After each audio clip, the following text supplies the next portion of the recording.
Hey lads, it's me. This video you're about to see was recorded way back before my life went to shit and I had to, well, go missing for 4 months. So, you're about to see is from that. Of course, the outro will also have been recorded now and not, back then. So if you see any weird audio mistakes, something like that, this is a pretty old file we are using to record on and stuff like that. Don't worry though, I'm sure it'll be fine. Also, quick thing. The inspiration for this is the Rus Primary Chronicle. I don't know if any of you ever read, sorry, not written, we're not Nestor out here, read the Rus Primary Chronicle. I have. I read it when I was a kid and I reread it before writing this sort of thing, this nonsensical law. You see, the Chronicle is propaganda. It is, in fact, rather fantastical propaganda.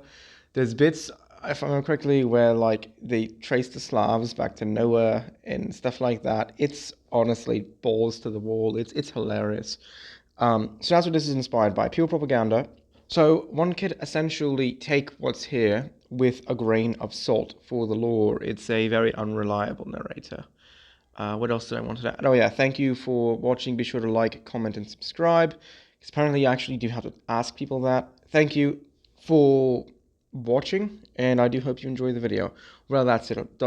I would say Das Verdonia, but I don't think that's a medieval parting for Church Slavonic. I mean, is there one? I mean, shit.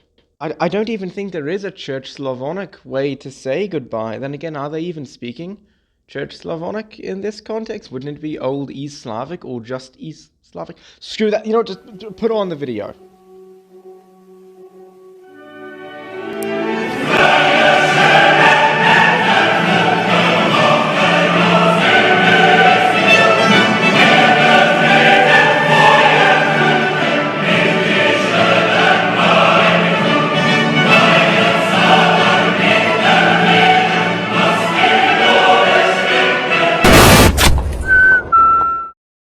It is written that a great dragon once sieged Kiev, and from its walls came a lone Bogatyr, charging the beast from atop his steed, yet a bulk saber in one hand and spear in the other.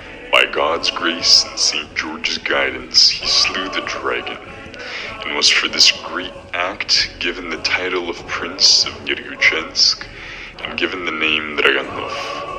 It is for this that the royal house of Draganov gets its name.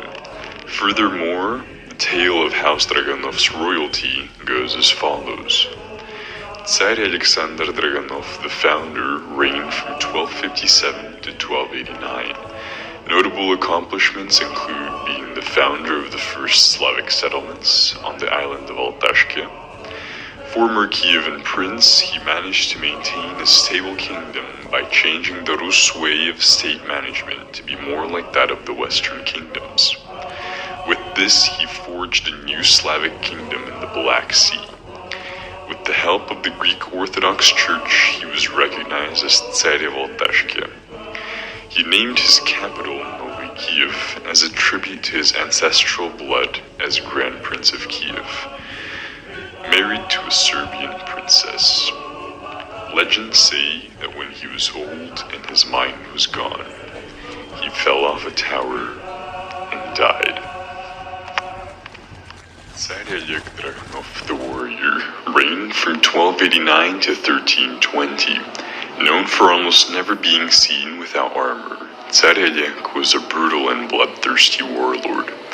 At a young age, he was sent by his father, Tsar Alexander, to Nikia, where he received a Greek education and fought for the Byzantine Empire for most of his life, until his father died. As he was the firstborn, he was sent to rule Nova Kiev, but he himself was general first and foremost during his rule. The people in the church had many rights removed, but he kicked out the Mongols and Tartars from the island by using his connections with the Roman Empire, gained by serving at the retaking of Constantinople and being all around liked by the Greeks. He made it so that Greek fire would burn the Mongolian ships coming in, and once in battle, while serving under the Byzantines, he killed the Bulgarian Tsar and since then kept his skull as a cup for wine. He was married 4 times, with many of his brides dying mysteriously. His last marriage was to a Byzantine noble. He was killed in battle with the Tartars, receiving an arrow to the eye hole of his war mask. Tsar Vladimir Draganov the Redeemer reigned from 1320 to 1360. After the Tartars left, a power vacuum was throughout the land. The Redeemer, in his mission to redeem his family for his father's actions, took the land left by the Tartars. With treaty and trade, he would try for peace and to pay back the peasantry. He built public education houses in the city of Novakiev and had it expanded. The city had become so large, new bayars had to be made in order to govern the outskirts of the city. Even new castles were built. He also began construction on a palace for the patriarch of the city to redeem his father's sins against the church. His rule was beloved by the church and the nobles, but not by the Byzantines, as he did not aid them in war, and he did not go to war at all. In fact, his was the most peaceful rule a Kievan Tsar ever had. He was married on Christmas Day to a Ruthenian royal whose name is lost to history. The Tsar died of old age. Tsarina Anastasia Draganov of the Blessed Peace reigned from 1360 to 1400. The Tsarina was a scholar by nature. She loved art, mathematics, and philosophy to such a degree that whenever the Byzantines visited, they would call her Anna Kagwana, after a Byzantine historian princess who was also a lover of arts, mathematics, and science. She was educated in Vienna and Constantinople and proved quite good at writing. She had a more or less peaceful rule until the Teutonic Knights declared war on the Tsardom of Novakiev. She had never experienced war before, and neither did many of her army, but thanks to her economic knowledge, the kingdom was rich and able to afford to pay mercenaries, later known as Cossacks, to fight back the Teutonic Knights, and eventually, they won. However, fearful that her land would be invaded again, she began forming a standing army that would defend Altashkia from any other Catholic incursion. She married one of the princes of House Borislav. She died on pilgrimage at the age of 78 in Antioch. Tsar Nicholas Draganov the Crusader reigned from 1400 to 1435. Not much is known of Tsar Nicholas, however, Latin sources speak of him as a great warrior and faithful man. Legends say that he died fighting the Turks in the Balkans, a cross in one hand and saber in the other. Tsar Ivan Draganov, the Hammer of the Turks, reigned from 1435 to 1440. He was 67 when he received the throne. His entire life was spent fighting the Turks. For years he spilled their blood and kept them from Rus soil, until he forced the Ottomans into a peace treaty, and with the time he had from that, he dedicated what remained of his life to making his land a hell for any invading forces.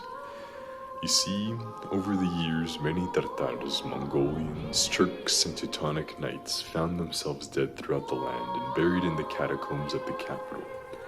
And so, as a warning, he ordered that throughout the island, wherever there were no farms, graves were to be dug, stones, crosses, and grave markers placed throughout the land, turning the forest and countryside into a massive graveyard.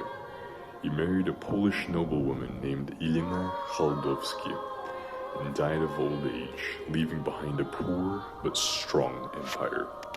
Tsar Dmitry Draganov the Downtrodden, 1440 to 1460. Last of the Tsars of Altashkia, his rule was marked by a great war with the Turks. As Constantinople fell, he took in as many of the Greeks as would arrive and militarized the local population of Altashkia. The war with the Turks lasted for 4 years until he and the patriarch of the Altashkian Orthodox Church died defending the city from the Turkish horde. Well, that'll be all for this one. Thank you for listening. Thank you for watching, taking the time out of your day to hear this lore that I've written, this propaganda for fictional Slavic kingdom. I wanted to thank my voice actor, right here, Tovarish Mikhail. He's a very, very cool fellow. Do be giving him a follow on Instagram. What else is there I wanted to add? Ah, yes. So, the next video we shall be returning to Trench Crusade. Shall be about the Hashashin in Almut. After that, we shall be discussing more on Byzantine Lutheranism, because for some reason that's this channel's bloody mascot. Worst bit is I'm not even Lutheran or Ukrainian. Like, neither of those I am. I'm oddly obsessed with that region. God only knows why. What else was there I wanted to add? It's got to be something. I can't remember anything. So, thank you for watching, subscribing. Do make sure to subscribe. Do make sure to comment what you would like to see next from Altareshki. Oh, that was it. The next video discussing Altareshkin law or Unholy Hollow law will be early modern Novokiev, as in the 1500s going up into the 1800s. And that is where the Unholy Hollow is set, is in the 1880s. But of course, due to the strangeness of the War Twin Wars timeline, the 1880s is actually the 1920s. Anyway, thank you for watching. Bye.